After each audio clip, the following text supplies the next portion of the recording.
할렐루야.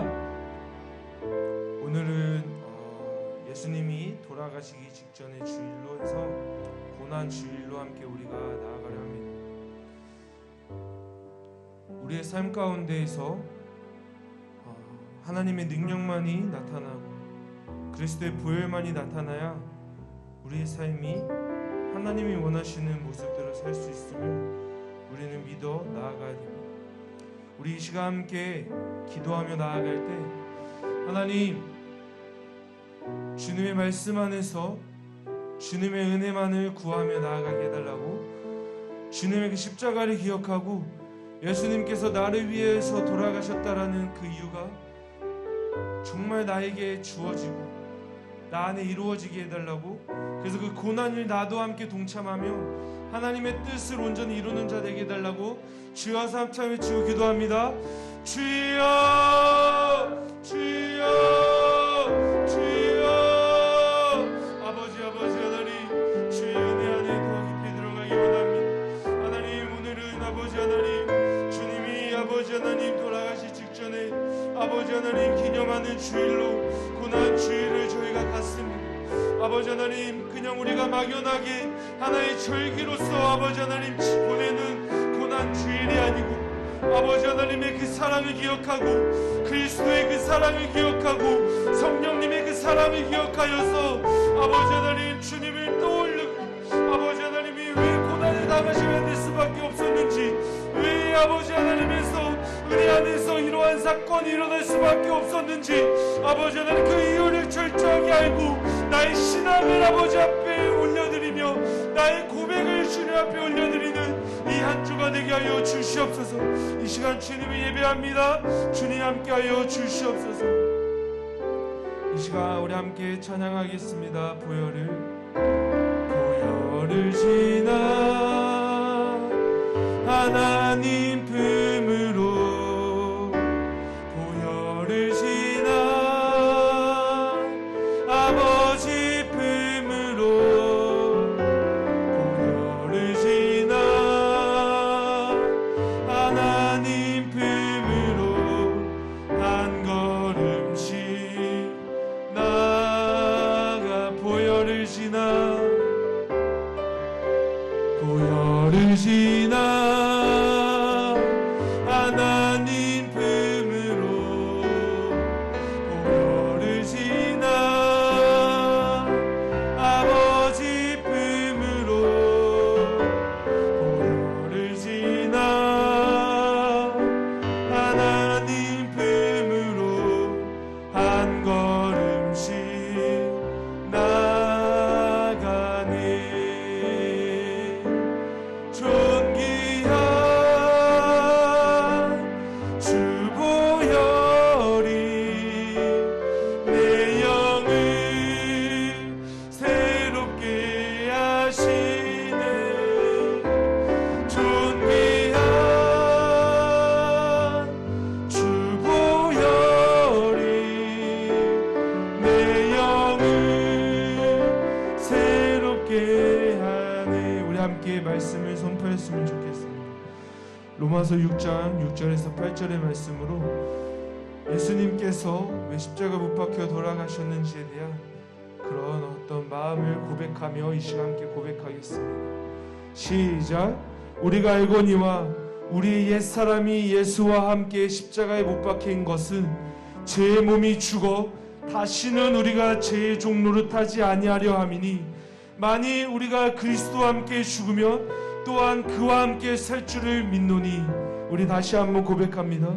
우리가 알거니와 우리의 옛사람이 예수와 함께 십자가에 못 박힌 것은 제 몸이 죽어 다시는 우리가 죄에게 종노릇하지 아니하려 함이니, 만일 우리가 그리스도와 함께 죽으면 또한 그와 함께 살 줄을 믿노니. 아멘.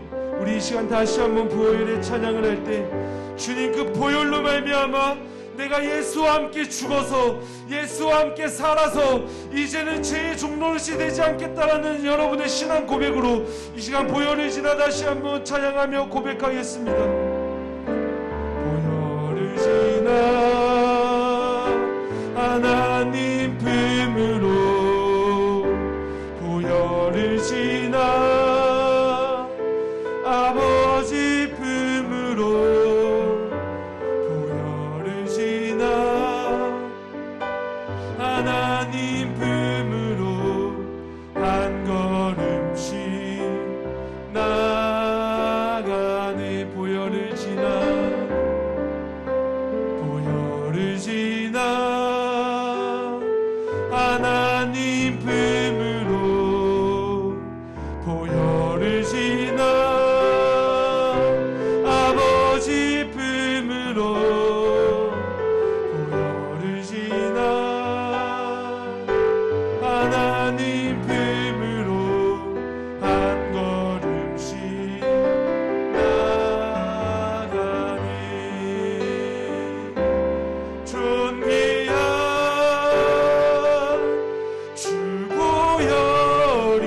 주셨으면 좋겠습니다.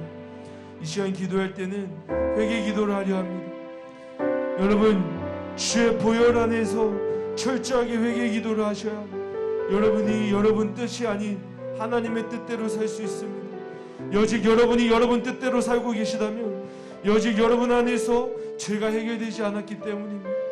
이 시간 우리 주여 삼층을 치고 기도할 때 하나님, 내가 예수로 죽고 예수로 살아서 내가 다시는 죄의 종로를 떼지 아니하고 예수의 보혈을 따라 주님만을 위하여 살겠노라고 나의 죄를 용서해달라고 여러분의 입술로 여러분의 고백으로 이 시간 주여 삼층을 치고 제 아버지 하나님 은혜 안에서 자유함을 누리게 해달라고 이 시간 고백하며 기도합니다. 주여 주여 주여. 아버지 하나님, 이 시간 아버지 하나님 회개하며 나아갑니다. 회개의 영을 부어주시옵소서. 아버지 하나님, 철저하게 회개하기를 원합니다. 회개의 영을 부어주시옵소서. 주여, 더 이상 죄의 종로를 타지 않게 하시옵소서. 죄에게 아버지 하나님 지지 않게 하시옵소서. 아버지의 뜻 안에서 이기는 자 되게 하시고 아버지의 뜻 안에서 승리하는 자 되게 하시옵소서. 아버지 하나님, 주의 은혜 안에 더 깊이 들어가기를 원합니다. 말씀 안에 더 깊이 들어가기를 원합니다. 주여 주여. 아버지 하나님, 죄의 종로를 지내지 않게 하시고 아버지 하나님, 죄에게 지지 않게 해주시옵소서. 아버지 하나님, 저희 허물들을 용서하시옵소서. 하나님보다 아버지 하나님 우선적으로 생각하였던 아버지 하나님 우상을 섬겼던 것들, 아버지보다 나의 가족을 먼저 생각했던 것들, 나의 아버지 하나님보다 나의 감정을 먼저 생각한 것들, 하나님 아버지보다 나의 생각을 먼저 생각한 것들, 하나님보다 아버지 하나님 나의 이웃에 대한 아버지 미움과 아버지 하나님 원망을 먼저 생각한 것들을 주의 십자가 앞에 내려놓습니다. 주여 용서하여 주시옵소서. 하나님보다 우선으로 생각하였던 나의 감정들을 용서하시고 아버지보다 아버지 하나님 나의 상황을 먼저 생각한 것을 용서하시옵소서. 하나님보다 나의 생각을 먼저 생각한 것을 용서하시옵소서. 주여 아버지 하나님 용서하시옵소서. 존귀한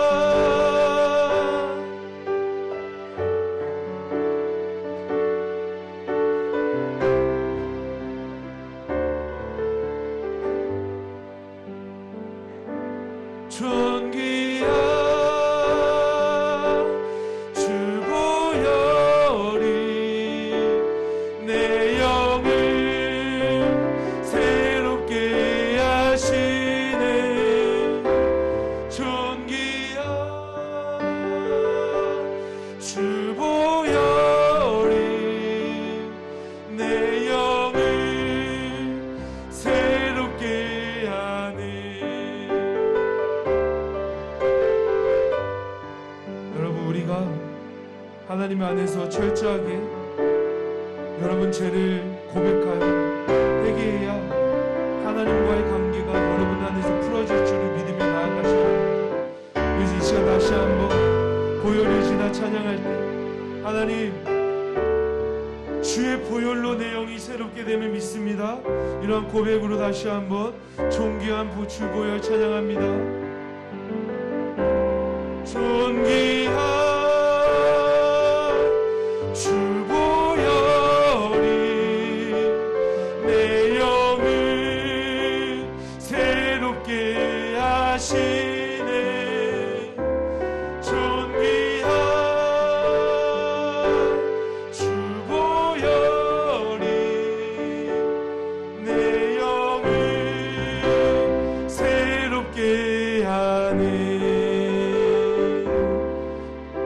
시간 박수치며 찬양합니다.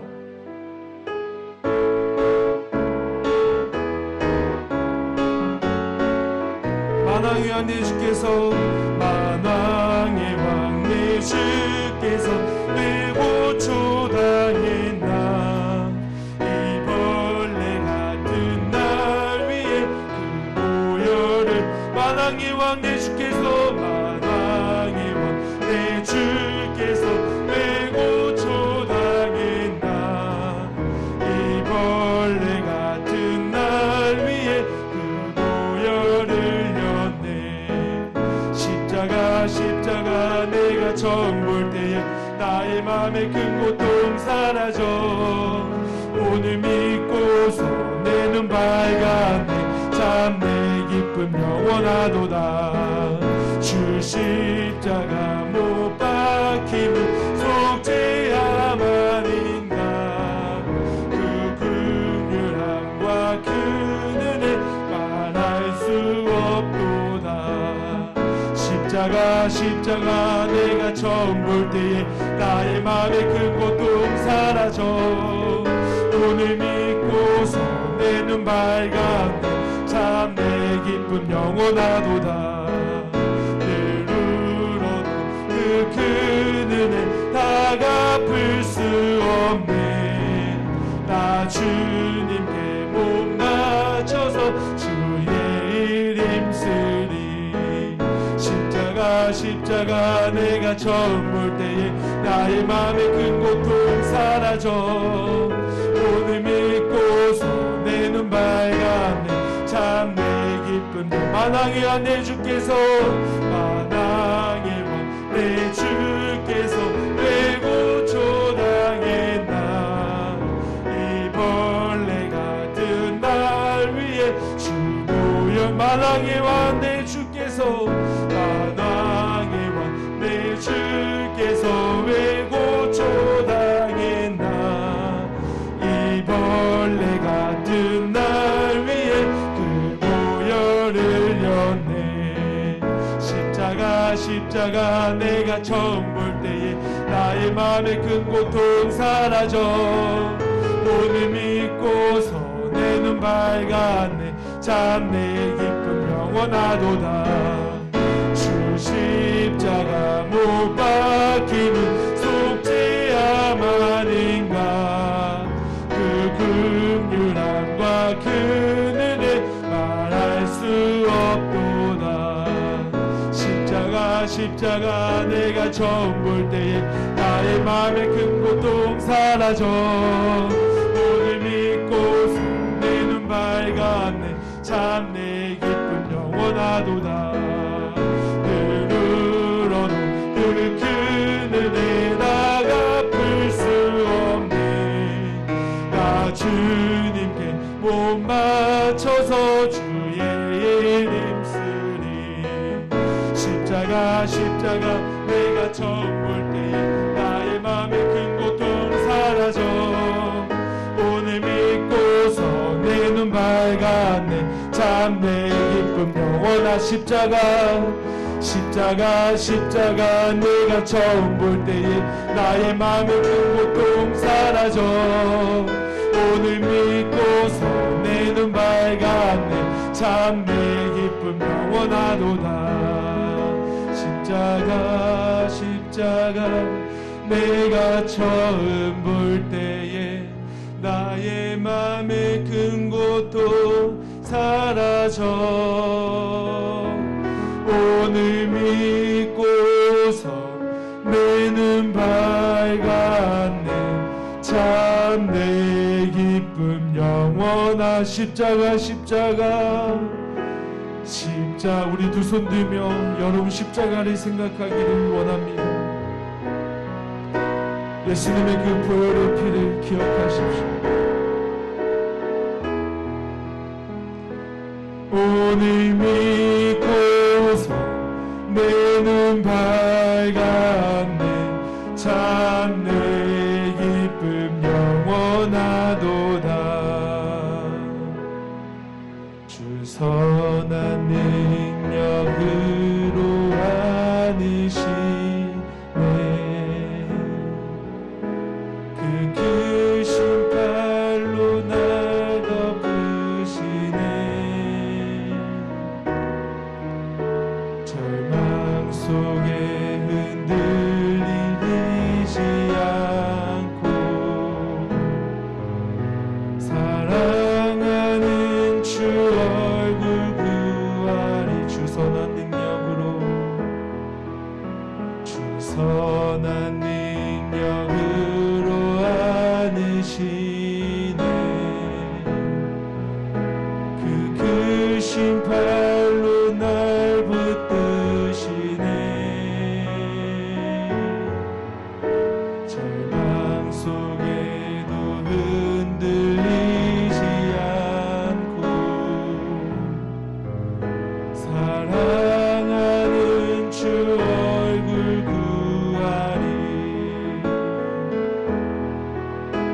선한 능력으로 일어서리 주만 의지하리 믿음으로 우리 고대 안에 주 오실 그날 영광의 새날을 맞이 우리 다같이 일어나서 찬양합니다. 이전의 괴로움 날 애워싸고 고난의 길을 걷는다 해도 주께서 모두 맡긴 우리 영혼 끝내 승리의 날을 맞을 주님이 마신 고난의 쓴 자들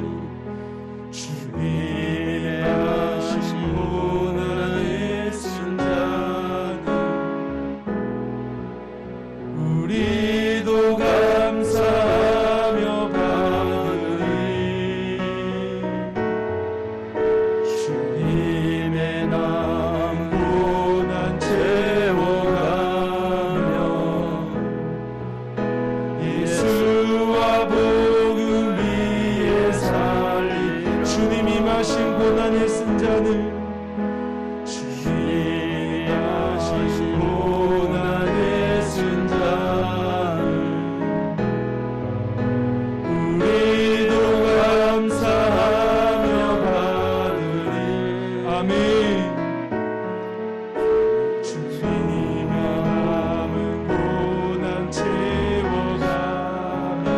예수와 복음을 위해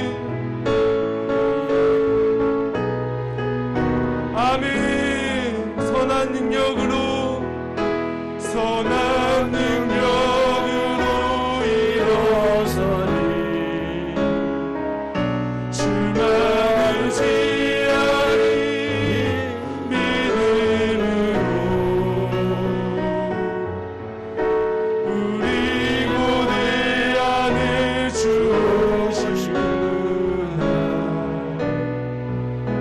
영광의 새날을 맞이하리 승리의 새날을 맞이하리.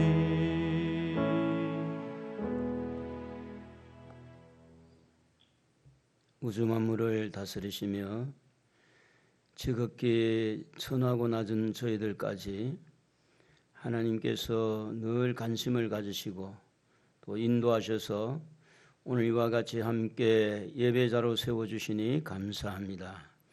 오늘도 드리는 이 예배가 성령님의 인도를 받아 겸손한 마음과 주님을 향한 감사의 마음을 가지고 찬양하며 기도하며 말씀 안에 나아가기를 원합니다. 성령님께서 이 예배를 지배하여 주시고 원수마귀 사단의 세력들이 예수의 이름으로 결박되어지고 오직 성령이 충만한 이 시간 되도록 축복하여 주옵소서. 이제 시작합니다. 마치는 시간까지 주님 영광 받으시기를 비우며 예수님의 거룩하신 이름으로 기도드리옵나이다. 아멘.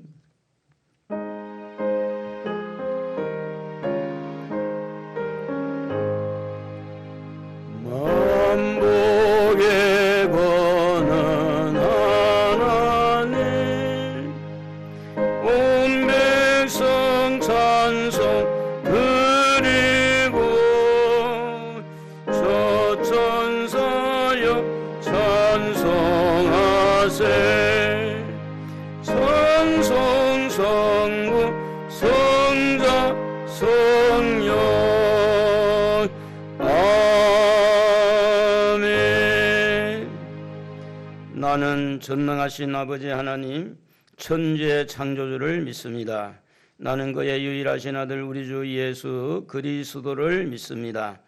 그는 성령으로 잉태되어 동정녀 마리아에게서 나시고 본디오 빌라도에게 고난을 받아 십자가에 못 박혀 죽으시고 장사된 지 사흘 만에 죽은 자 가운데서 다시 살아나셨으며 하늘에 오르시어 전능하신 아버지 하나님 우편에 앉아 계시다가 거기로부터 살아있는 자와 죽은 자를 심판하러 오십니다. 나는 성령을 믿으며 거룩한 공교회와 성도의 교제와 죄를 용서받는 것과 몸의 부활과 영생을 믿습니다. 아멘.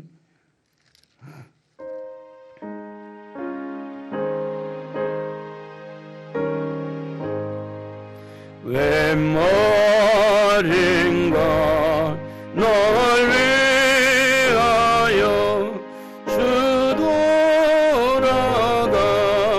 돌아가셨나 이 벌레가 큰애 받으셨나 내 집 현재 시고 못 박히셨으니 웬일인가 웬 은혜인가 그 사랑 그 시원한 주 십자가 못 박힐 때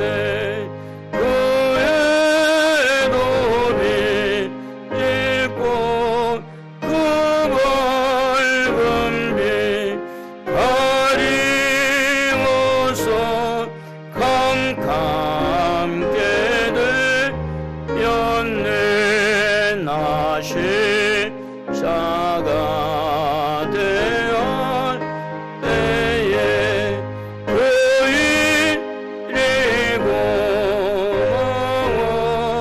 내 얼굴과 미못 들고 눈물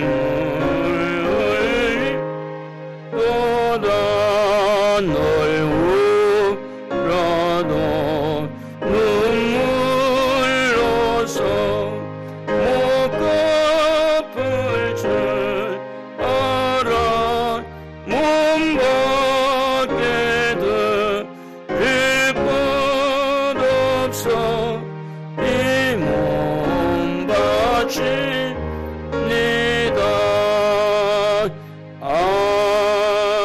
아멘. 자리에 앉겠습니다.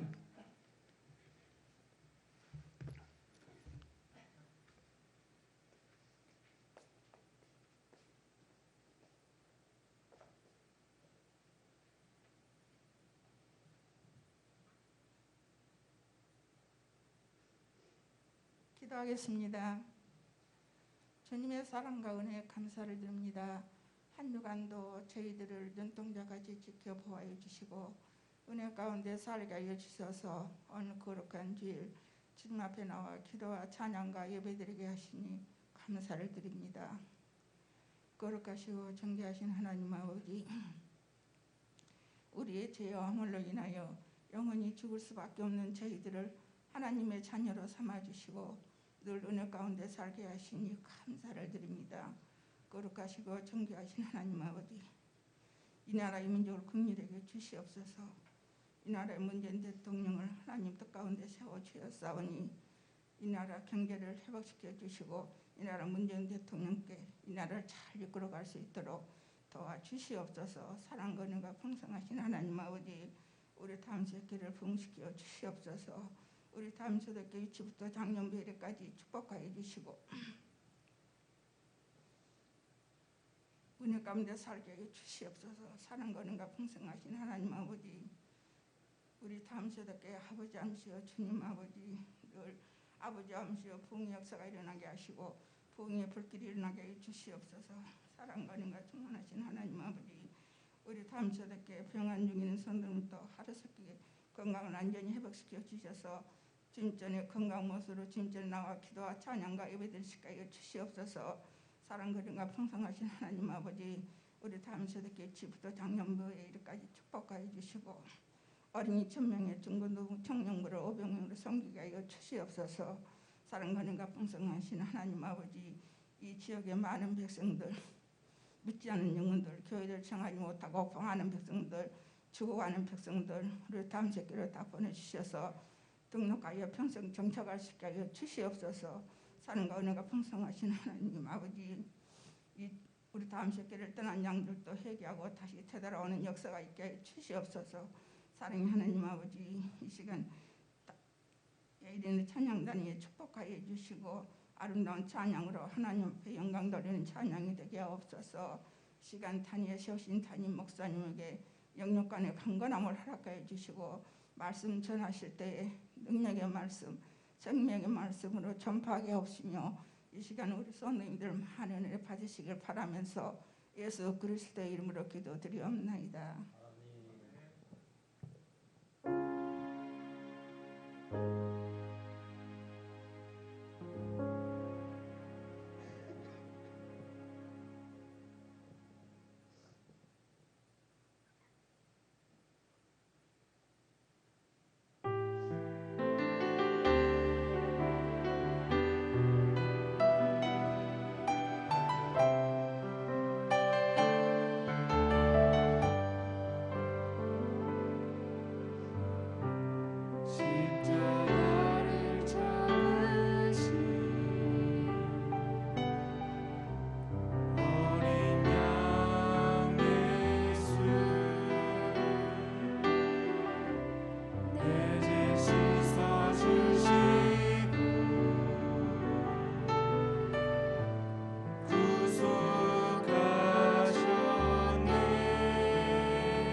박수하겠습니다.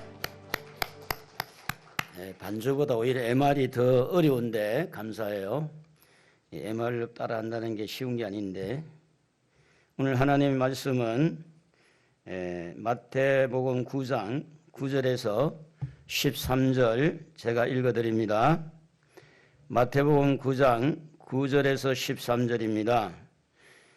예수께서 그곳을 떠나 지나가시다가 마태라 하는 사람이 세간에 앉은 것을 보고 쉬고 이르시되 나를 따르라 하시니 일어나 따르니라. 예수께서 마태의 집에서 앉아 음식을 잡수실 때에 많은 세리와 죄인들이 와서 예수와 그의 제자들과 함께 앉았더니 바리새인들이 보고 그의 제자들에게 이르되 어찌하여 너희 선생은 세리와 죄인들과 함께 잡수시느냐. 예수께서 들으시고 이르시되 건강한 자에게는 의사가 쓸데없고 병든 자에게라야 쓸데있느니라. 너희는 가서 내가 긍휼을 원하고 제사를 원하지 아니하노라 하신 뜻이 무엇인지 배우라. 나는 의인을 부르러 온 것이 아니요 죄인을 부르러 왔노라 하시니라. 아멘. 할렐루야. 오늘도 우리 하나님은 좋으신 분인 줄로 믿습니다. 할렐루야. 우리 하나님 앞에 영광과 찬양과 우리 하나님 앞에 기쁨을 드리는 그런 여러분 되기를 바랍니다. 우리 하나님을 아버지라고 우리 한번 손을 이렇게 한번 들어보시고 우리 하나님을 즐겁게 기쁘게 우리 하나님 앞에 영광 돌리십시다.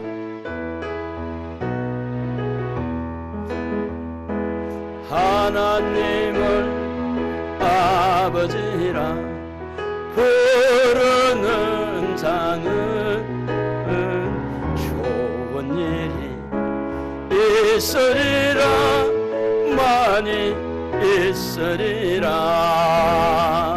우리 서로 뜨겁게 사랑하면은 좋은 일이 있으리라 크게 있으리라.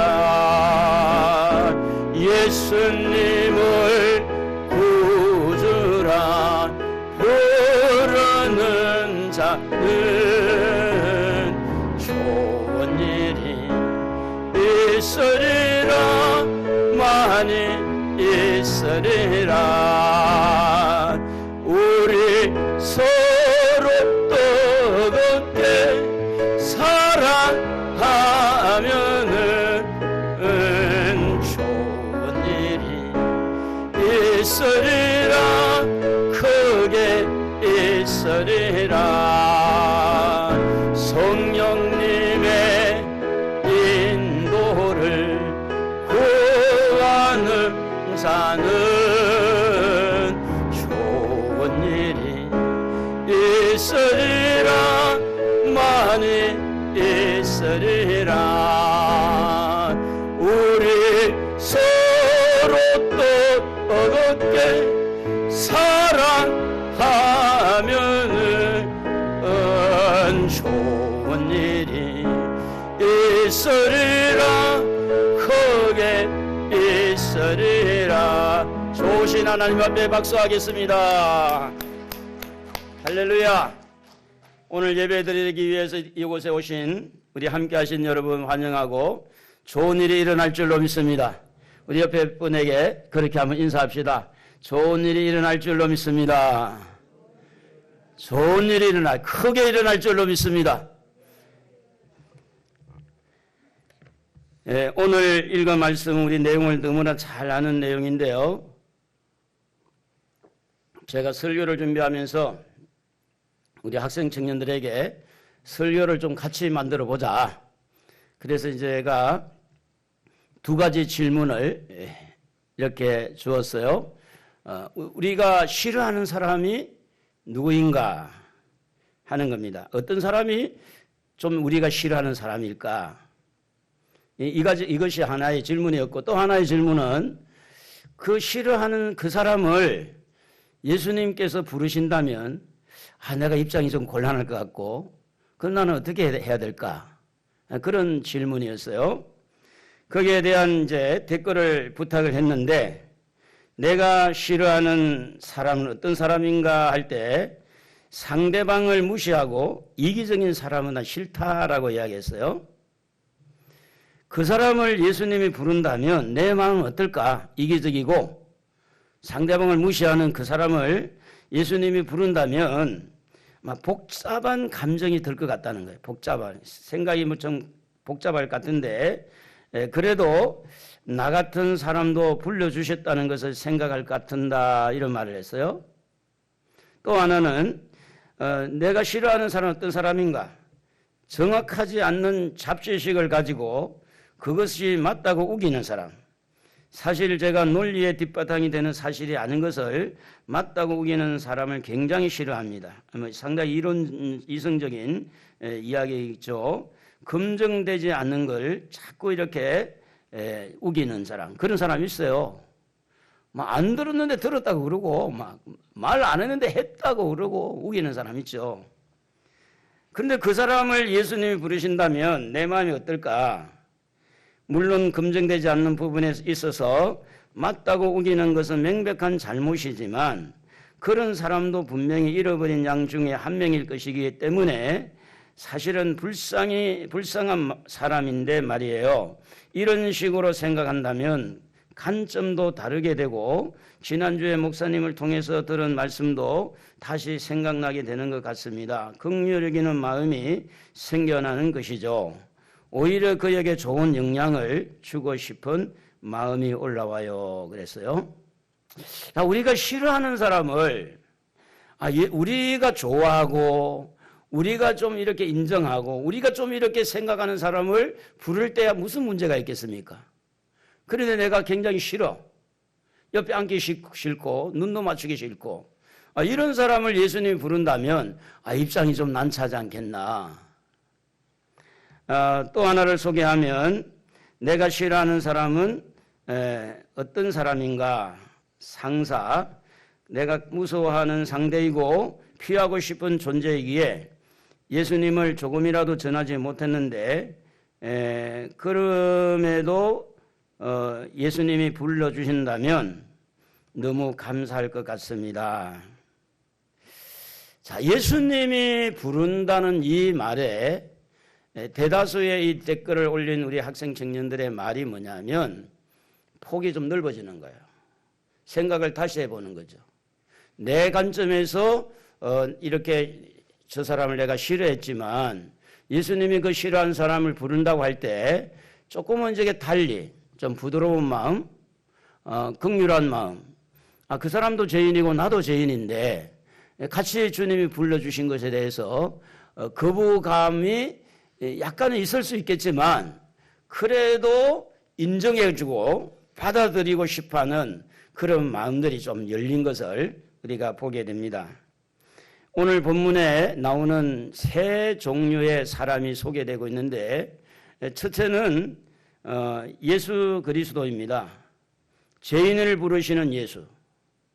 두 번째는 죄인이라고 왕따를 당하고 죄인 취급받고 있는 세리와 죄인들입니다.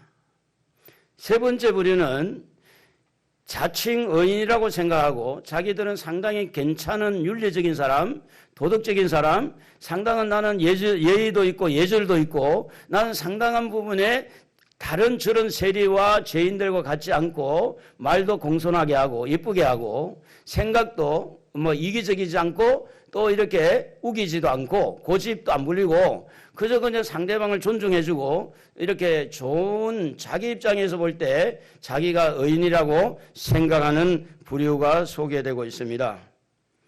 예수님은 과거에도 지금도 죄인들에게 관심을 갖고 있죠. 아멘이십니까? 지금도 죄인들에게 관심 가지고 있지만 앞으로도 예수님은 여전히 죄인들에게 관심을 가지고 있습니다.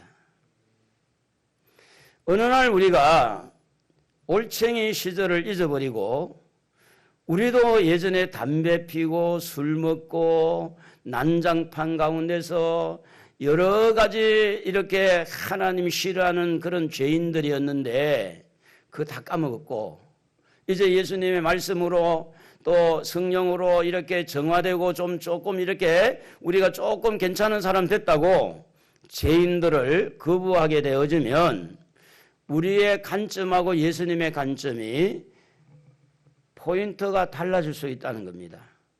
예수님은 여전히 죄인들에게 긍휼의 눈으로 바라본다면 오늘 우리는 언젠가부터 죄인들을 싫어하는, 죄인들을 좀 멀리하고 싶어하는, 고집불통하고는 가까이 안 하고 싶은, 소통이 잘 안 되는 사람하고는 안 만나고 싶은, 그리고 욕심이 너무 많은 사람, 그 사람 옆에는 가기 싫어하는 마음들이 어느 한순간에 우리 속에 잠재적으로 이렇게 올라오고 있는 것을 우리는 느낄 수가 있다고 하는 겁니다. 그런데 오늘 예수님은 마태라는 세간에 앉은 세리를 부를 때부터 죄인들에게 관심을 가지고 이 로마에 이렇게 세금을 바치면서 세금을 더 중과하게 이렇게 매겨서 세금을 더 많이 걷어들이면서 자기의 주머니를 채우고 나머지는 로마에 갖다 바치는, 다시 말하면 매국노라고 할 수 있는 그런 국민들로부터 칭찬을 받을 수 없는, 손가락질을 받을 수밖에 없는 이런 세간에 앉은 마태를 부르니 끼리끼리라고, 너희 집에 가서 내가 밥 좀 먹자. 집에 갔는데 끼리끼리라고 다 몰려온 사람이 대동소이해요. 세리들이 오고 또 죄인들이 온 거야, 이게. 그런데 바리새인들은 종교 지도자이면서 나름대로 굉장히 의롭게 사는 사람들인데 예수님을 바라볼 때 좀 괜찮은 사람으로 봤어요. 의인으로 봤어요. 아, 예수님 정도 되면 그래도 우리 같은 사람, 우리와 친해지든지 이래야 되지. 어떻게 저렇게 손가락질을 당하고 저렇게 죄인들과 또 세리들과 음식을 먹고 있냐? 좀 이게 아이러니한 거예요. 그래서 예수님의 제자들에게 여보세요. 당신들의 스승은 어떻게 저렇게 죄인들하고 밥을 먹냐? 근데 그 소리를 예수님이 들으셨죠. 예수님이 들으시고 예수님은 말씀을 분명히 하죠. 나는 의인을 부르러 온 것이 아니라 죄인을 부르러 왔다. 그렇게 말합니다. 오늘 여러분은 의인이십니까? 죄인이십니까? 아니면 이것도 저것도 아니십니까? 여러분은 누구예요? 자, 우리는 죄인이지만 예수님의 십자가 보혈로 의인이 된 줄로 믿습니다. 할렐루야. 그럼에도 불구하고 이 땅에 사는 동안에는 여전히 우리는 죄에서 자유함을 누릴 수가 없어요. 왜냐하면 바리새인같이 때로는 판단하고 지적하고 비판하는 그런 세력이 우리 안에 있을 수가 있어요. 때로는 세리들과 같이 이상하게 그냥 사전 산다고 돈 좀 엄마 돈을 조금 일빙땅을 해먹고 알게 모르게 이렇게 여기서 저기서 세금을 포탈하고 얼마든지 우리에게 연약함이 있을 수가 있어요. 예수님이 보는 관점은 여전히 바리새인도 죄인이요, 예수님의 제자들도 죄인이요, 저 세리와 죄인들도 죄인이기 때문에 예수님의 눈은 죄인들을 향해서 가 있는데 오늘날 우리는 얼마나 많은 부분에서 성장이라고 하는, 변화라고 하는, 우리가 예수님을 닮아갔다고 하는 그런 상황에서 어느 한 부분에서만 사람들을 바라보는 거예요. 그래서 예수님의 시각과 우리의 시각이 차이가 날 수가 있다. 그래서 예수님은 그 당시에도 죄인을 향해서 초점을 맞추고 있지만 오늘도 예수님은 죄인들을 향해서 초점을 맞추고 있습니다. 미래에도 예수님은 죄인을 향해서 여전히 죄인들을 향해서 예수님의 관심은 가지고 있는 겁니다. 여러분, 예수님이 죄인들과 같이 했다는 말은 죄인들에게는 큰 희망이잖아요. 죄인들을 가까이 했다는 것은 죄를 지은 것에 대해서 예수님이 뭘 그렇게 잘했다, 세금을 포탈했으니까 잘했다, 죄를 짓고 사니까 참 재미있지, 죄를 짓고 사는 그것에 대해서 응원하거나 인정하는 것이 아닙니다. 그것을 두둔한 것도 아니에요. 분명히 죄인은 죄인이고 잘못은 잘못된 거예요. 그러나 잘못했다고 감옥에 가두고 잘못했다고 처벌을 한다고 해서 그 죄 문제가 해결되느냐? 해결될 수가 없어요. 예수님은 죄 문제 자체를 해결하기 위해서 이 땅에 오신 줄로 믿습니다. 할렐루야. 그렇기 때문에 죄인들을 좋아할 수밖에 없어요. 죄인들이 잘해서 좋아한 게 아니에요. 그 죄인들의 죄를 해결해 주는 쪽에서 죄인들을 받아들이고 죄인의 죄 문제에 대해서 예수님이 십자가에 짊어지고 그들의 죄를 사해 주기 위해서 그들과 가까이 하는 거지. 그들이 여전히 죄 짓는 그 모습을 보고 예수님이 기뻐하거나 즐거워하는 것이 아닙니다. 그런 면에서 예수님은 죄인들과 함께 했다고 이렇게 말씀을 하고 있는데 오늘 10절에 보면 그렇게 기록되어 있어요. 예수께서 마태의 집에서 앉아 음식을 잡수실 때에 많은 세리와 죄인들이 와서 예수와 함께 그의 제자들과 함께 앉았더니 예수와 그의 제자들과 함께 어떻게 보면 제자들 역시도 예수님이 이런 집을 또 갑니까? 에?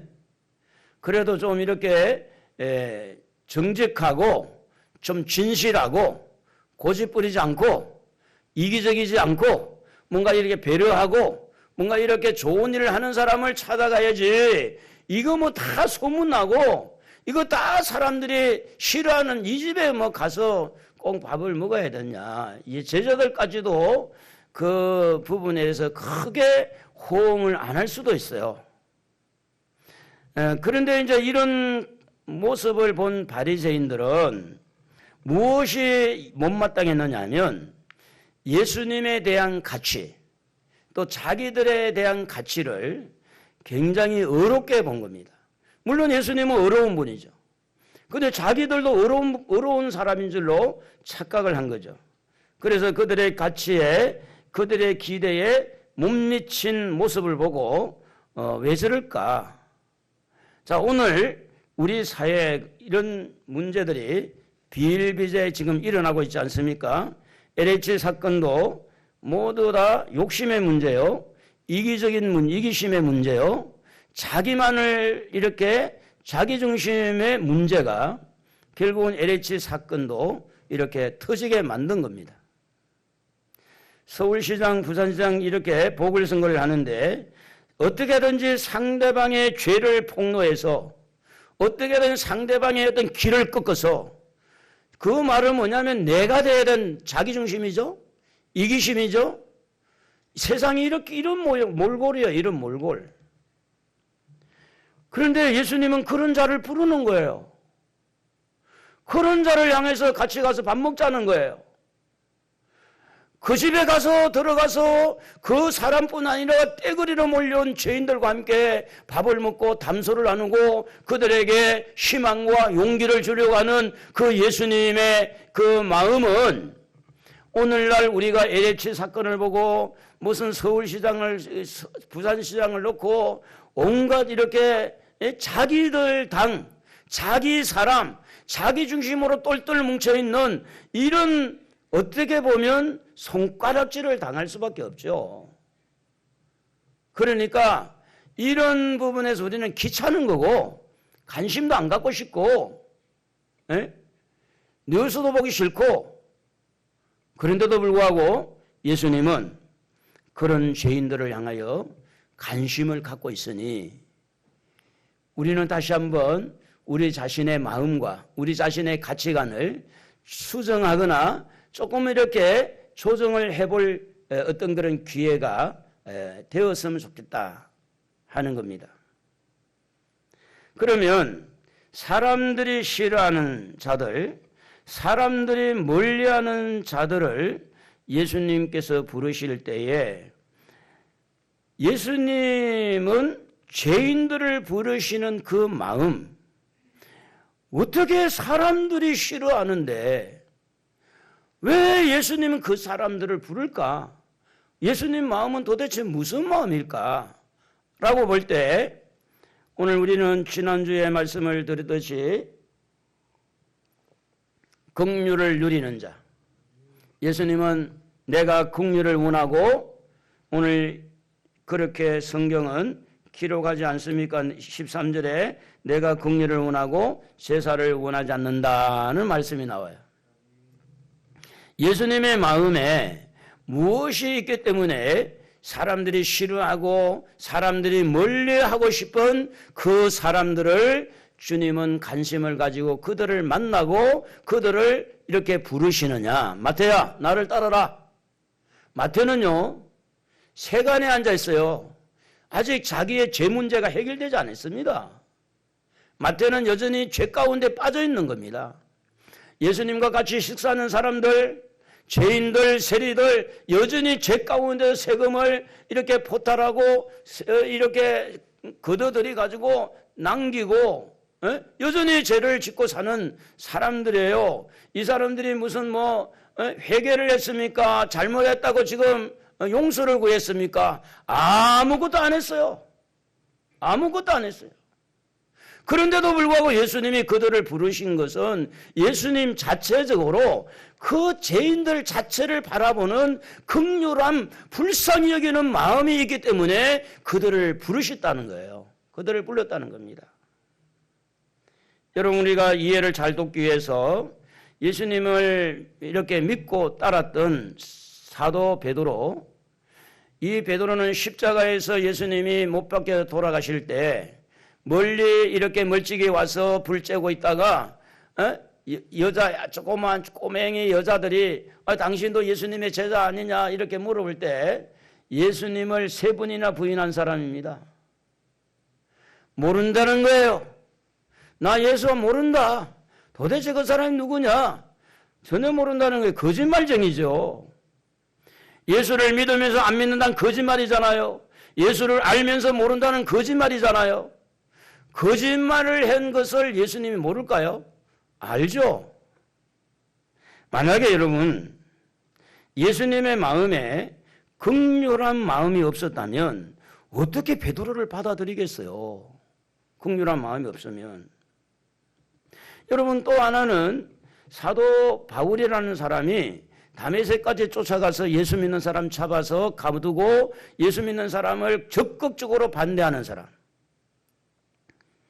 다메섹까지 가서 예수 믿는 사람을 잡아서 끌고 오려고 하는 이런 사람인데 그 사람을 예수님이 만나준 거예요.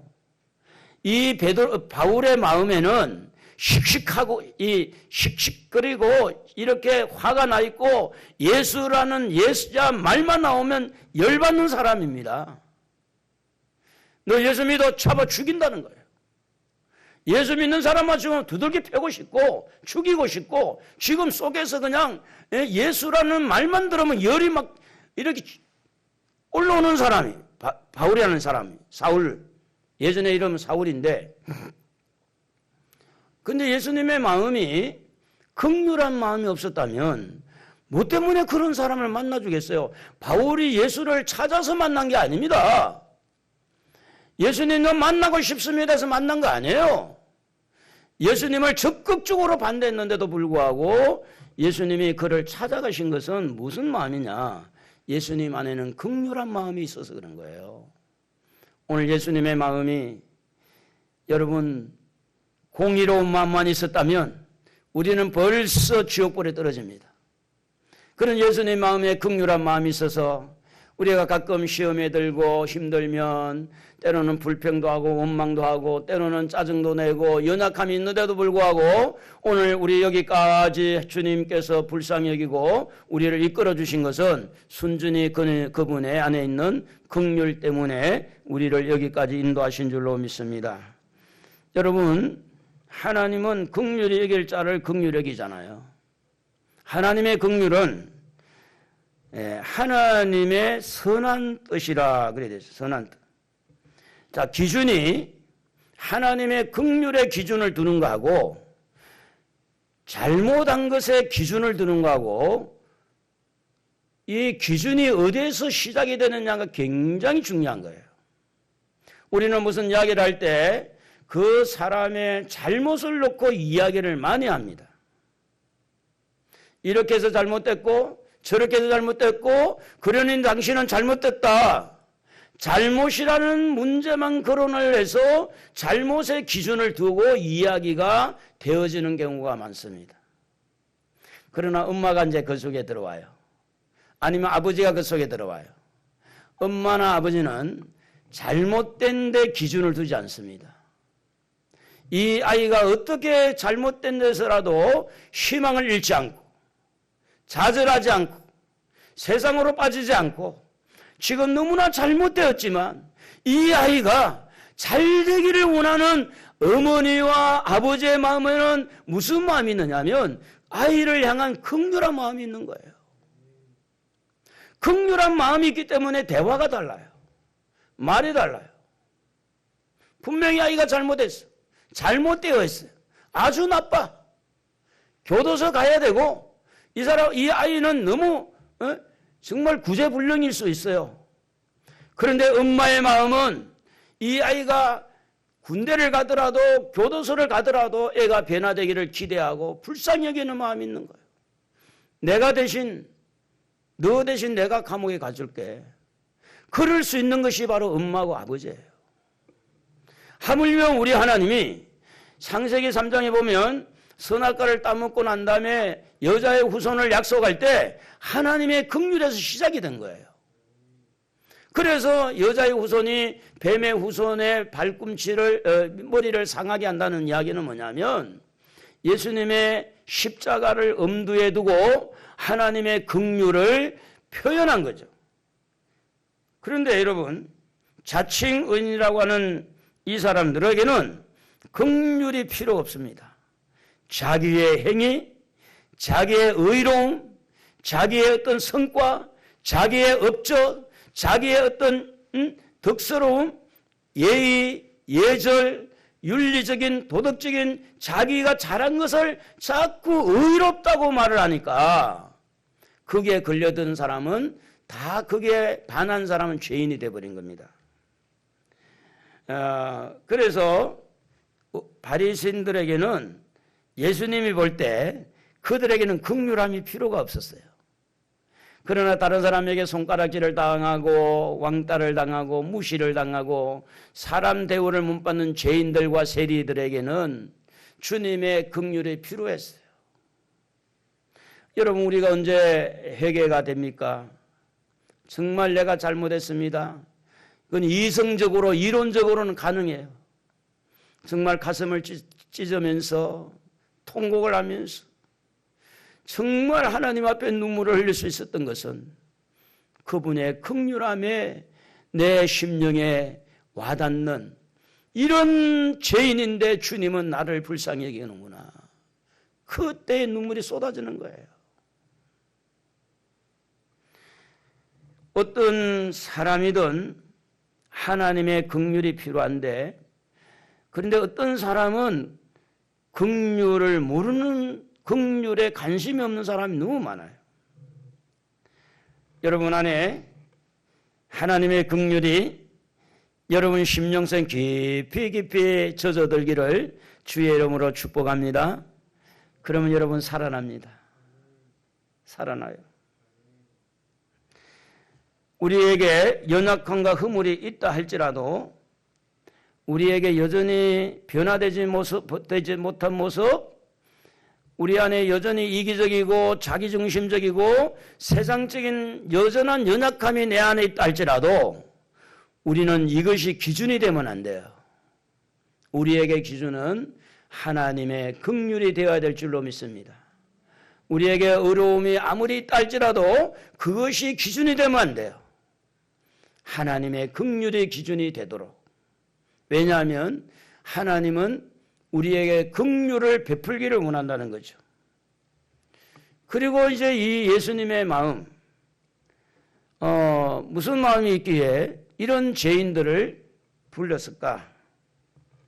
예수님 마음에는요, 은혜로운 마음이 있어요. 은혜로운 마음. 사실은 여러분, 은혜라는 것은요, 모든 사람을 포용할 수 있는 긍휼도 마찬가지지만 그분이 은혜를 주실 때는요, 그냥 베푸는 거예요. 조건부가 아닙니다.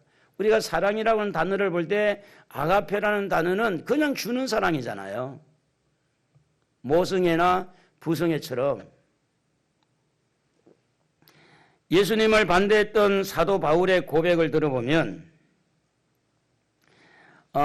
이 바울이요 도무지 예수님의 은혜나 사랑을 받을 수 없는 자인데도 그가 예수님의 찾아오심에 대해서 예수님이 나를 만나주심에 대해서 예수님이 나를 긍휼히 여겨주시고 예수님이 나를 만나서 나를 변화시켜 주신 거기에 대해서 이 사도 바울은 뭐라고 고백을 하느냐면 고린도전서 15장 10절에 보면 나의 나된 것은 하나님의 은혜다 이렇게 고백합니다. 나의 나된 것, 내가 이렇게 된 것은 하나님의 은혜다. 내게 주신 그의 은혜가 헛되지 아니하여 내가 모든 사도보다 더 많은 수고를 하였으나 내가 한 것이 아니요 오직 나와 함께 하신 하나님의 은혜라 이렇게 돼 있어요. 여러분 이 말은 무슨 이야기인가 이런 이야기예요.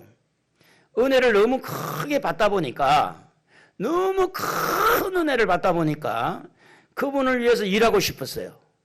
그분을 위해서 뭔가 좀 이렇게 보답하고 싶었어요. 그러다 보니까 그분이 간 길을 간 거야. 그분이 요거들 먹을 자리에 그분이 어떤 부분에서 멸시를 받고 그분이 하던 그대로 그분의 길을 따라가는데 전도의 문을 열고 선교를 하고 죽을 고비를 넘기고 매를 맞고 욕을 얻어먹고 그런 걸 다 하면서 그것을 이길 수 있었던 그것은 내 믿음이 좋아서 이겼다고 말하지 않습니다. 내가 제자 훈련을 잘해서 이겼다고 말하지 않아요. 그 바울은 이렇게 내가 많은 사람들보다 더 많이 수고하고 더 죽을 고비를 넘기고 더 고생을 했어도 그 가운데 그분의 은혜가 아니었으면 나는 일 못한다. 여러분 은혜로 일하는 사람, 은혜를 아는 사람은 자기 자랑을 안 합니다. 자기를 안 나타내요. 은혜를 아는 사람은 우리 하나님을 자꾸 드러내는 거예요. 하나님의 은혜입니다. 하나님이 하셨습니다. 하나님이 도우셨습니다. 하나님이 우리 가정을 이루시고 하나님이 우리 교회를 인도하시고 우리나라를 지켜주시고 하나님이 하셨습니다. 사도 바울의 고백은 그분의 은혜를 이야기를 합니다. 그분의 이야기. 그분은 은혜로우신 분이다. 예수님의 마음은 은혜로운 마음이 있어요. 그 은혜가 우리에게 흘러 들어갈 때 우리가 예수를 거부하고 예수를 핍박하고 예수를 반대함에도 불구하고 우리 그분의 은혜가 우리를 완전히 장악할 때 다메섹에서 예수님이 바울을 찾아온 것처럼 변화가 일어난다는 거죠. 그래서 바울은 고린도후서 6장 1절에 보면 항상 하나님과 함께 일을 할 때는 은혜를 받아야 된다. 그렇게 기록합니다. 우리가 하나님과 함께 일하는 자로서 너희를 권하노니 하나님의 은혜를 헛되이 받지 말라. 교회 안에서 봉사를 합니다. 청소를 하고 방송실에서 반주 또 이렇게 찬양단 또 우리가 안내 모든 섬기는 것이 하나님의 은혜로 이 일을 감당하면 잡음이 안 나와요. 그래 내 힘으로 감당하면 잡음이 나와요. 바울은 하나님과 함께 일하는 모든 사람에게 요구하고 있어요. 하나님의 은혜를 헛되이 받지 말라. 다시 말하면 은혜가 먼저다.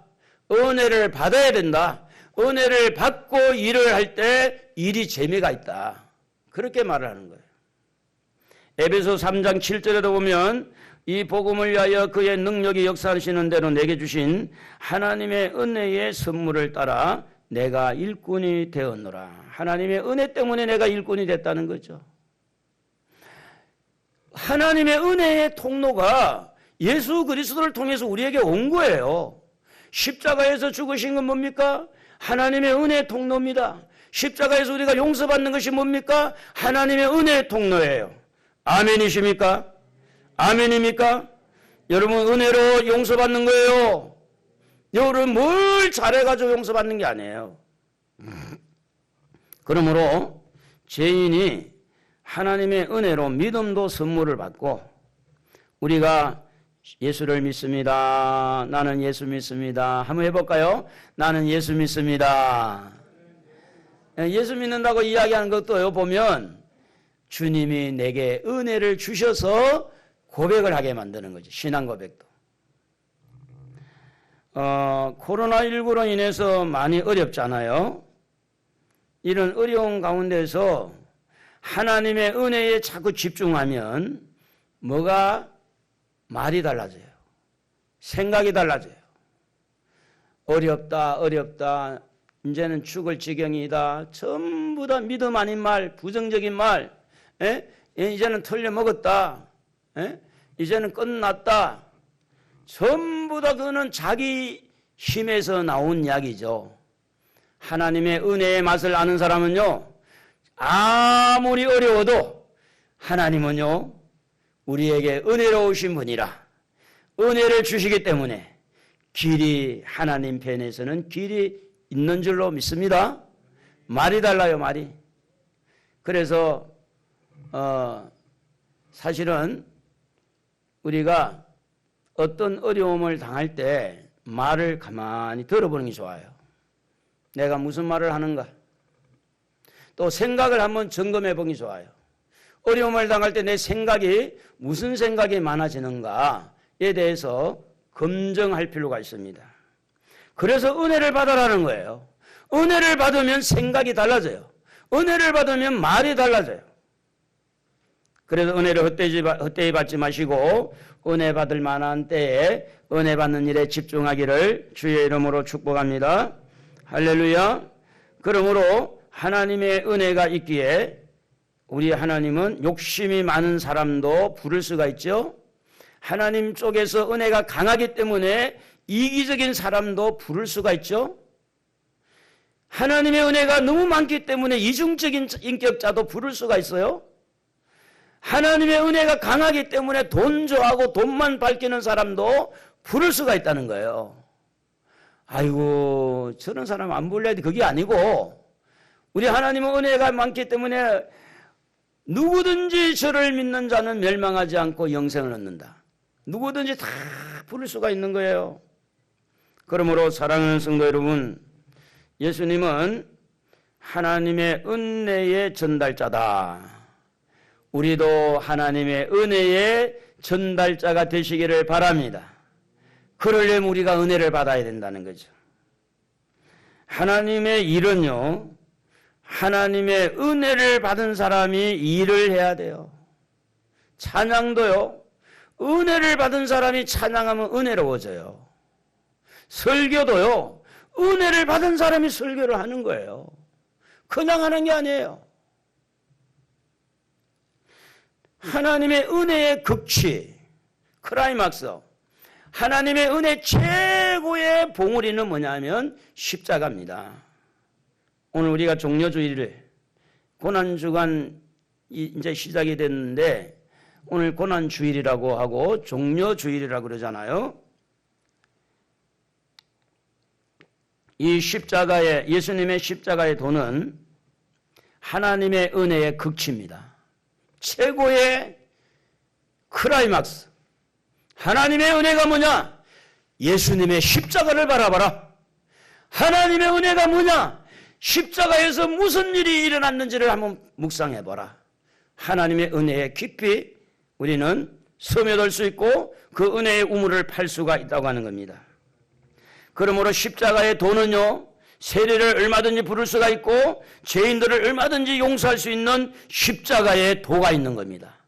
그래서 십자가의 도는 미련한 자들에게는 이렇게 저 십자가에 아무것도 아니네 이럴 수 있지만 십자가의 도는 하나님의 지혜로 이게 은혜구나. 멸망받을 자에게는 이 십자가가 아무것도 아니에요. 그러나 구원받을 자에게는 이 십자가가 너무너무 감사합니다. 여러분, 많은 찬양이 있지만 십자가와 관련된 찬양할 때 눈물이 나는 거예요. 세상에서 방황할 때 나 주님을 몰랐네. 내 맘대로 고집하며 온갖 죄를 저질렀네. 막 자기 마음대로 죄 지었다는 거죠. 예수여 이 죄인도 용서받을 수 있나요? 이게 바로 십자가입니다. 십자가에서 용서받을 수 있어요. 이게 하나님의 은혜의 극치입니다. 그러므로 예수님의 십자가에 흘리신 그 피는 어떤 죄인도, 여러분의 죄도, 여러분이 싫어하는 사람의 죄도, 여러분들이 만나고 싶어하지 않는 그런 못된 사람의 죄도 예수님의 십자가는 하나님의 은혜로 그들의 모든 죄를 씻을 수 있는 것이 뭐냐면 십자가의 보혈이라는 거죠. 십자가의 보혈. 주의 보혈 능력이 또다. 주의 피 믿어 주의 보혈. 뭐죠? 그 어린 양의, 맞아요? 가사가 잘 안 외워지네. 예수의 보혈이 능력입니다. 이 보혈 때문에 천국에 대한 확신이 생기잖아요. 여러분 가만히 생각해 보세요. 목사가 많은 목회자가 있어요. 뭐 저도 다 개척해서 오늘 뭐 30년, 뭐 40년 가까이 돼가고 있는데 이렇게 오랜 세월 동안 뭐가 있지 않으면 일을 하겠어요? 삐져가도 안 하지. 천국이 있고 하나님의 은혜가 있으니까 어려운 가운데서도 이 일을 하잖아요. 그러므로 십자가에서 여러분의 죄도 저의 죄도 용서가 되는 것은 내가 잘해서가 아니고 그분의 은혜 때문입니다. 그분의 은혜 극치는 십자가입니다. 이사야 1장 18절에 보면 여러분에게 어떤 죄가 있든지 주님은 이렇게 말씀합니다. 오라 우리가 뭐 하자고요? 서로 변론하자. 너희 죄가 주홍 같을지라도 와봐라. 눈과 같이 이어질 것이다. 진홍같이 붉을지라도 양털같이 깨끗하게 희게 될 테니까 와라. 뭐 때문에 그렇게 합니까? 십자가 때문에 그렇게 하는 거예요. 주의 보혈 능력이 또다. 진홍도, 진홍 같은 죄도, 주홍 같은 죄도 십자가의 능력으로 깨끗하게 정결하게 되어지는, 깨끗해지는 거예요. 그러므로 십자가를 바라보시고 십자가를 자랑하시고 십자가에서 흐르고 있는 주님의 보혈 때문에 나의 죄도, 여러분이 만나는 모든 사람의 허물도, 죄도 예수님의 십자가로 씻을 수 있다는 사실을 기억하고 그분은 그들을 부를 수 있는 거예요. 누구든지 부를 수 있어요. 이사야 43장 25절에 보면 나 곧 나는 나를 위하여 네 허물을 도말하는 자니 내 죄를 기억하지 아니하리라. 이렇게 은혜를 베풀고 십자가를 통해서 우리의 죄를 용서해 주시는 것은 누구를 위해서라고요? 하나님을 위해서요. 하늘나라에 가서 우리가 영원한 예배자가 되도록 하기 위해서, 이 땅에서 복음을 전하는 자가 되도록 하기 위해서, 이 땅에서 예배자가 되도록 하기 위해서 하나님은 여러분은 여러분의 죄를 기억하겠지만 우리 하나님은 여러분의 죄를 기억도 안 한답니다. 기억도 안 한대요. 십자가에서 어떤 일이 일어났어요? 이사야 53장 5절 우리 한번 아는 말씀이지만 다 읽어봅시다. 시작. 그가 찔림은 우리의 허물 때문이요 그가 상함은 우리의 죄악 때문이라. 그가 징계를 받음으로 우리가 평화를 누리고 그가 채찍에 맞음으로 우리는 나음을 받았도다. 여러분 십자가에서 어떤 일이 일어났냐면 머리부터 쭉 한번 내려가 보면 머리가 찔렸는데요. 뭐에 찔렸다고 그래요? 가시에 찔렸답니다. 가시에. 그러니까 머리부터 쭉 온몸에 피투성이가 되는데 머리에 왜 찔렸을까요? 사람들이요. 그가 찔림은 우리의 허물, 머리를 가지고 죄를 짓는 것이 너무 많아요. 이 생각으로 짓는 죄가 많아.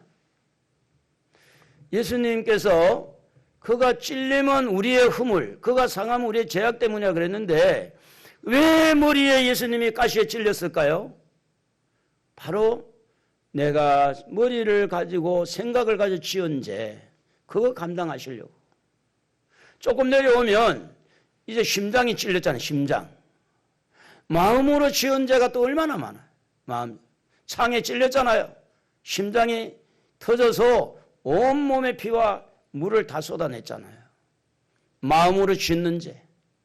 손으로 내려오면 손으로 이렇게 때리고 손으로 꼬집고 핥히고 손으로 이렇게 슬쩍슬쩍 이렇게 남의 거 훔치고 손으로 짓는 게 죄가 얼마나 많아요. 이 손으로 지은 죄 주님이 감당하시려고 찔렸어요. 못에 찔렸어요. 덩어리는 어떻습니까? 채찍에 맞아서 살찜이 떨어져 나가고 이게 한번 때려서 빼 나오면 살이 뚝뚝 떨어져 나오는 그 살찜이 떨어져 나가는 고통을 왜 그랬느냐?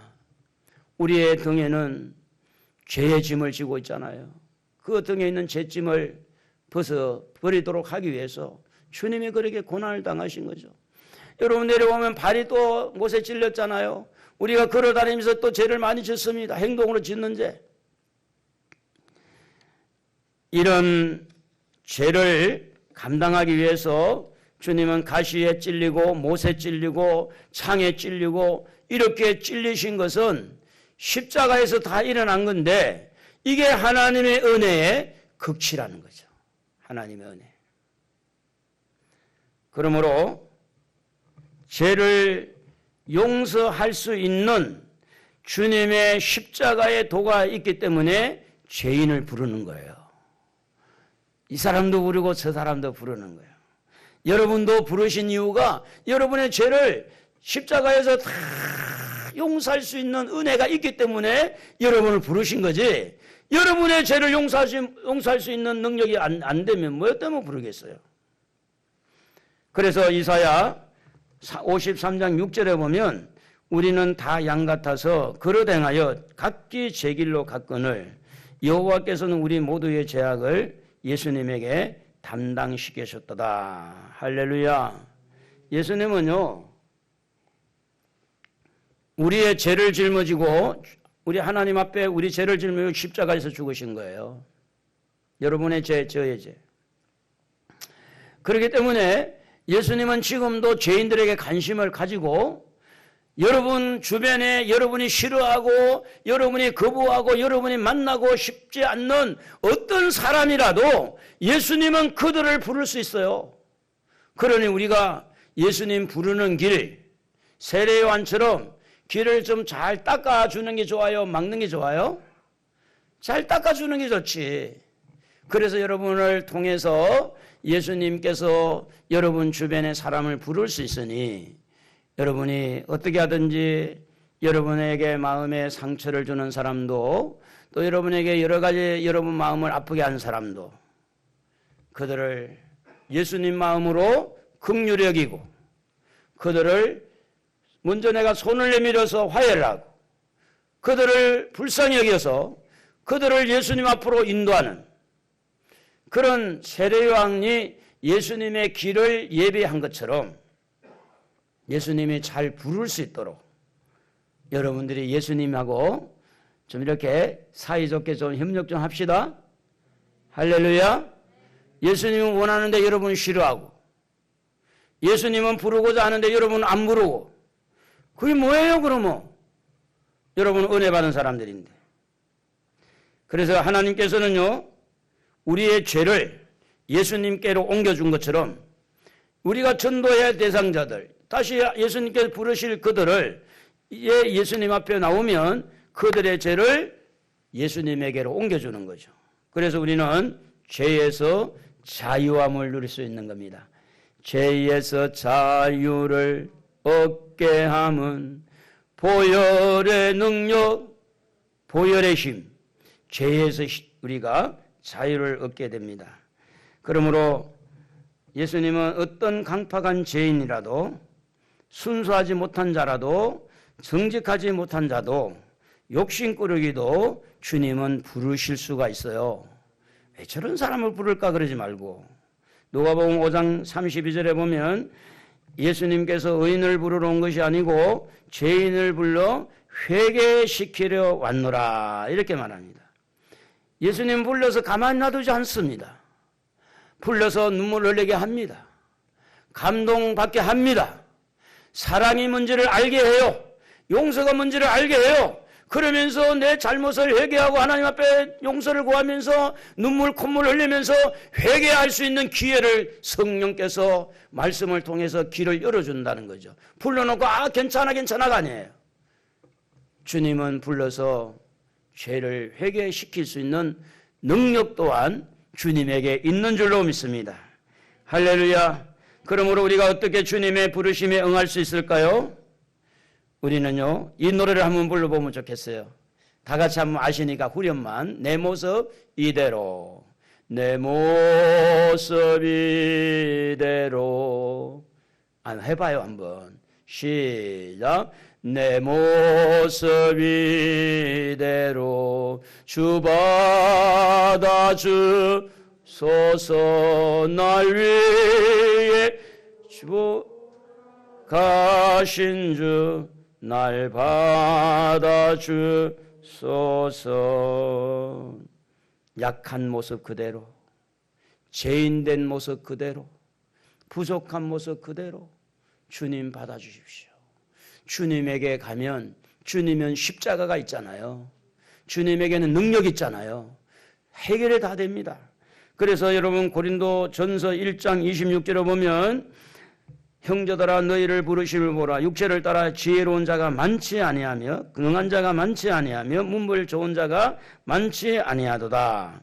그러나 하나님께서 세상에 미련한 자들을 택하사 지혜에 있는 자들을 부끄럽게 하려 하시고 세상에 약한 자들을 것들을 택하사 강한 것들을 부끄럽게 하려 하시며 하나님께서 세상에 천한 것들과 멸시받는 것들과 없는 것들을 택하사 있는 것들을 폐하려 하시나니 이는 아무 육체도 하나님 앞에서 자랑하지 못하게 하려 하심이라.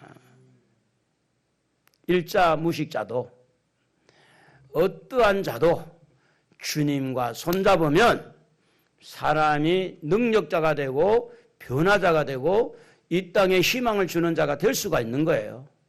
얼마든지. 여러분 베드로를 보십시오. 어부 출신이잖아요. 예수님을 3번이나 부인했잖아요. 그럼에도 불구하고 예수님은 베드로를 불러서 그에게 계속해서 뭘 주느냐? 일거리를 던져주는데 요한일서 21장 15절에 보면 그들이 조밥 먹은 후에 예수께서 시몬 베드로에게 이르시되 요한의 아들 시몬아 네가 이 사람들보다 나를 더 사랑하느냐 하시니 이르되 주님 그러하이다. 내가 주님을 사랑하는 줄 주님께서 아시나이다. 이르시되 내 어린 양을 먹이라 하시고. 베드로가 어떻게 보면 학식을 가진 지식인은 아닙니다. 세상 말로 말하면 가장 낮은 자리에 직업을 가지고 있는 천한 직업을 가지고 있던 사람입니다. 왜 이런 연약한 사람을 주님이 불러서 어린 양을 먹이고 어린 양을 치고 이렇게 하라고 목회기를 가라고 하느냐? 하나님 사랑하라고. 내가 한 게 아닙니다. 하나님이 하신 거예요. 나는 지식도 없어요. 능력도 없어요. 그러나 하나님이 나에게 능력 주셔서 하나님이 나에게 지혜를 주셔서 하나님이 하신 겁니다. 하나님을 높이기 위해서 이런 자를 하나님이 선택한다는 거예요.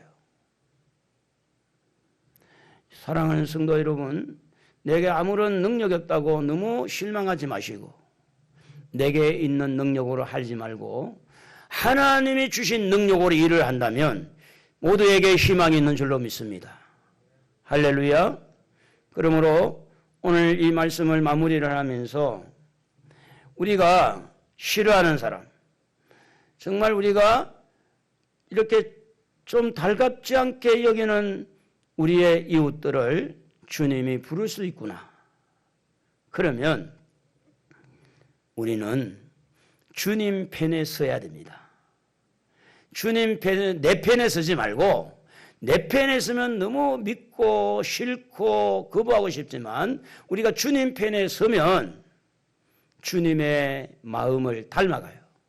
주님의 긍휼이 우리에게 오면 우리의 주변의 사람을 긍휼히 여길 수가 있습니다. 그러므로 주님은 여러분을 통해서 작은 예수의 어떤 빛과 향기를 드러내기를 원해요. 예수님이 여러분을 용서한 것처럼 여러분 마음에 좀 싫은 사람도 예수님 마음으로 용서를 하고 그들에게 손을 먼저 내민다면 틀림없이 놀라운 일들이 일어날 것입니다. 사람들은 의인에게 관심을 가지고 있지만 지금도 주님은 죄인들에게 관심을 갖고 있습니다. 주님에게 용서가 있어요. 주님에게 긍휼이 있어요. 주님에게 사랑이 있어요. 주님에게 능력이 있어요. 주님이 감당하지 못할 죄인은 하나도 없어요.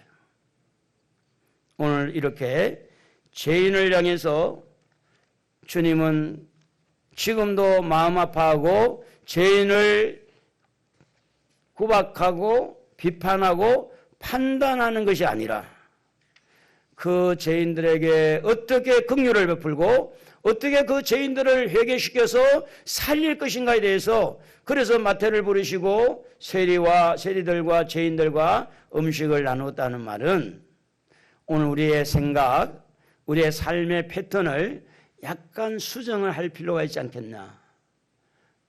일상생활에서 우리가 만나면서 주님이 원하는 대로 성령의 이끄심을 받아서 좀 마음을 좀 넓혀서 주님의 뜻을 한번 따라가 보십시다. 놀라운 일들이 일어날 줄로 믿습니다. 우리 찬송가 279장입니다. 우리 회개하는 마음을 가지고 찬양을 드리도록 합니다.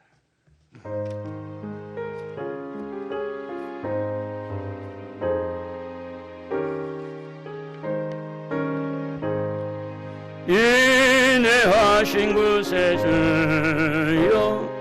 내 말 들어서 죄인 오라 하실 때에 날 부르 자비하신 보좌 앞에 자비하신 보좌 앞에 엎드려 자복하고 회개하니 믿음 주소서. 주여 주여 내가 비오니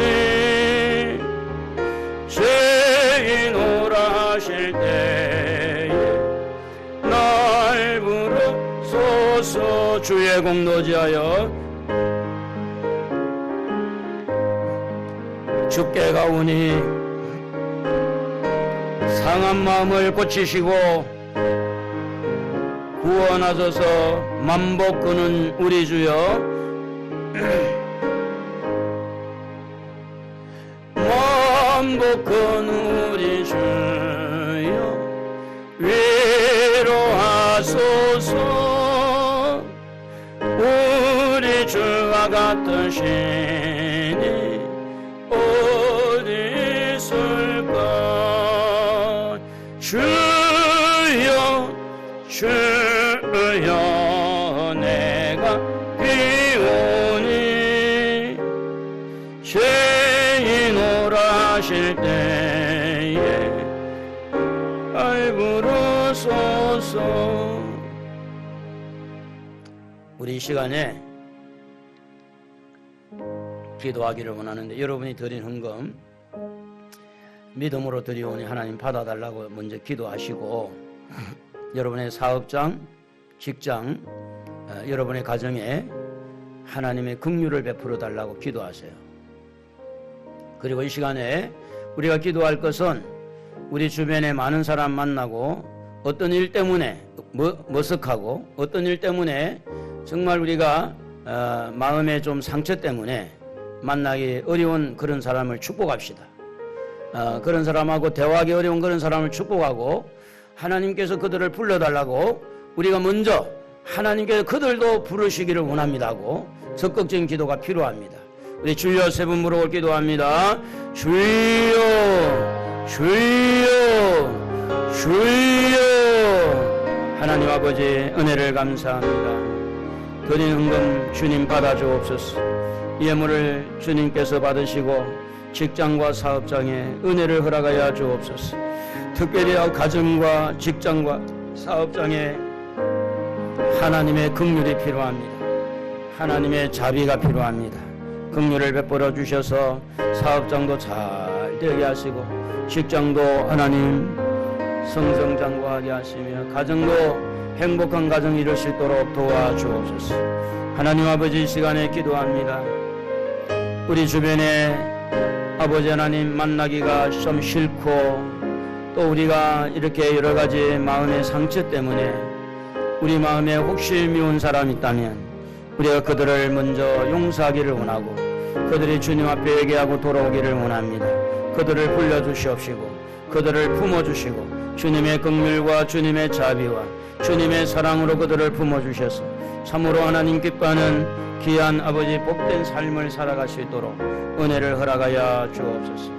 우리 모든 성도들의 마음이 좀 넉넉하고 여유가 있고 그래서 우리가 어떤 죄인도 주님은 부를 수 있다는 사실 앞에 우리도 아버지 생각을 달리해서 우리는 주님 편에 서서 주님이 원하는 그런 아버지 눈을 가지고 주님이 긍휼을 베푸는 것을 가지고 주님의 선하신 뜻을 이룰 수 있도록 우리에게 크신 은혜를 허락하여 주옵소서.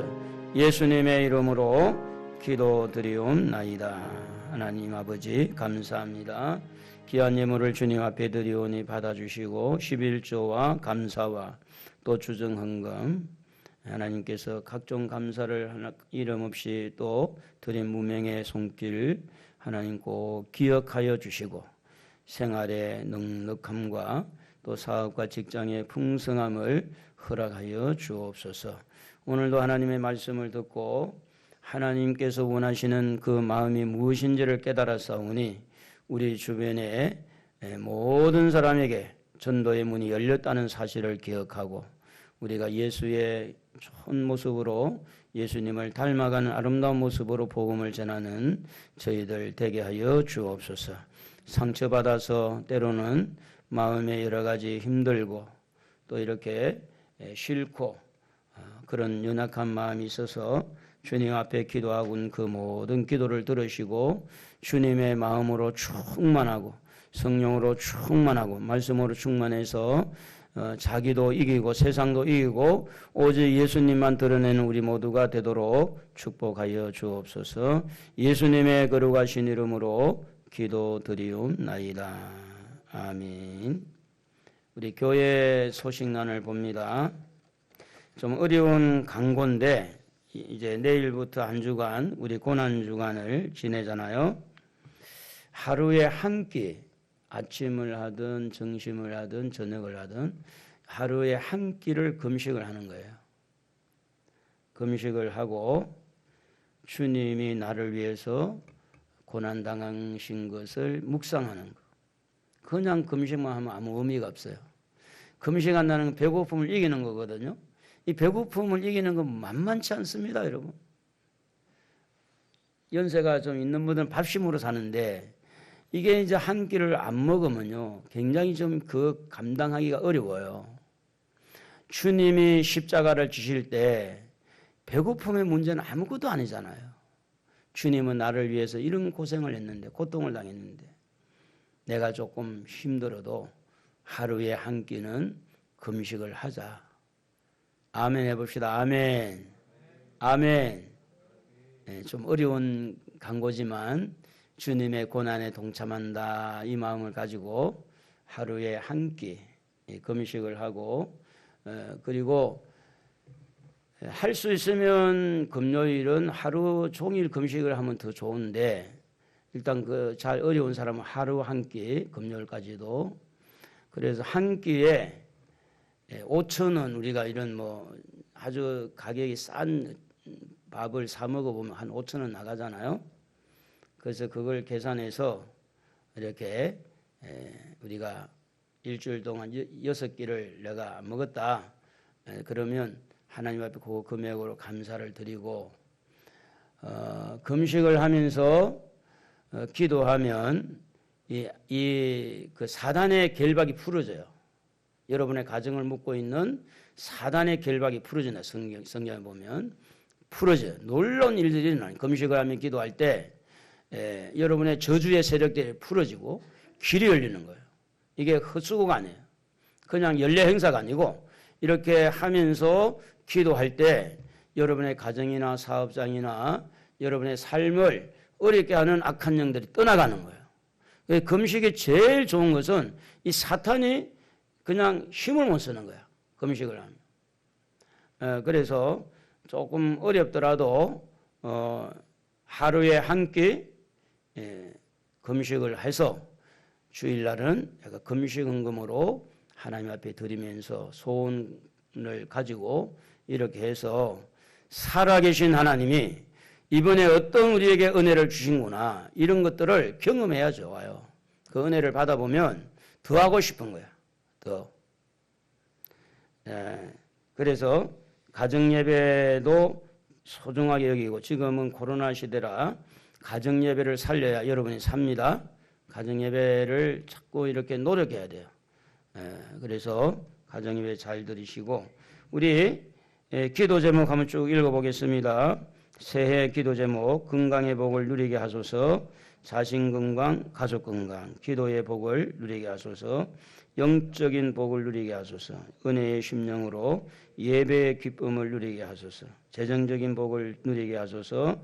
일하는 현장에서 만남의 복을 누리게 하소서. 나라와 민족이 평강을 누리게 하소서. 국방외교 경제문화 하나님의 통치가 나타나소서. 한국교회의 부흥을 허락하소서. 코로나 확산을 막아주소서. 다음 세대교회 부흥을 누리게 하소서. 그리고 새벽기도 또 수요일 금요일 특별히 금요일은 학생 청년들도 좀 다 와서 그래서 일주일에 한 번은 정말 간절하게 기도해야 되지 않겠나. 우리 교인들은 뭐 많은 게 아니니까 다 나와도 돼요. 그래서 좀 기도해서 여러분의 성장, 여러분의 축복이 좀 문이 열리기를 주의 이름으로 축복합니다. 다 같이 일어나겠습니다. 마지막 찬송.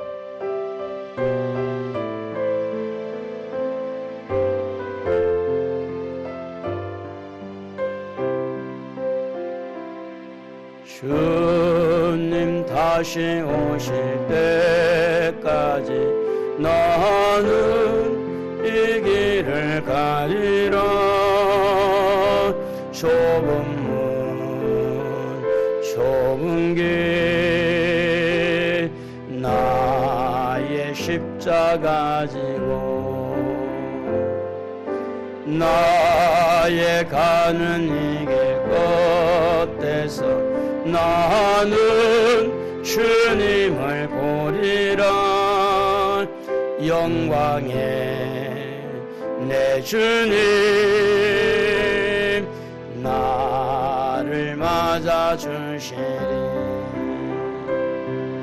주님 다시 오실 때까지 나는 일어나 달려가리라. 주의 영광 온 땅 덮을 때 나는 일어나 노래하리. 내 사모하는 주님 온 세상 구주시라. 내 사모하는 주님 영광의 왕이시라.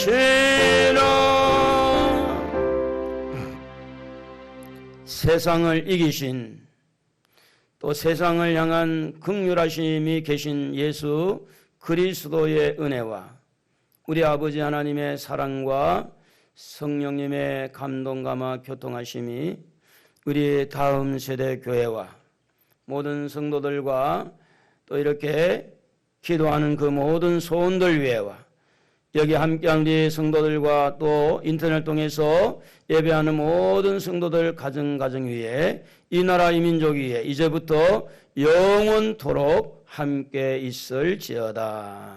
아멘.